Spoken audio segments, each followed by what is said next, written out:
Hello friends, সেদিন ছিল সোমবার। তো সোমবারের দিন আমি চলে গেছিলাম জল ঢালতে, মানে আমাদের বাড়িতেই ঠাকুর আছে, তো সেই ঠাকুরের পুজো দিতে।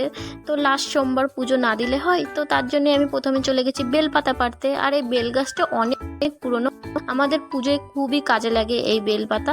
তো তারপরেই আমি দেখো কত সুন্দর করে চন্দন বেটে নিচ্ছি, এবং তারপরে মা আমাকে পয়সা দিল, যে বলল যা দুধ কিনে নেয়। তো তারপর দেখি রাস্তা দিয়ে একটা ঘোষ যাচ্ছে, তো ঘোষের কাছ থেকে দুধ নিয়ে আসলাম।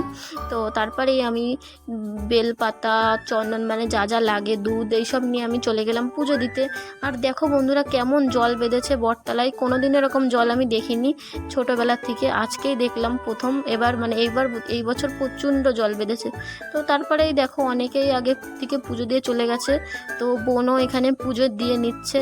তো তারপরেই আমি পুজো দিয়ে নিলাম শিব ঠাকুরকে।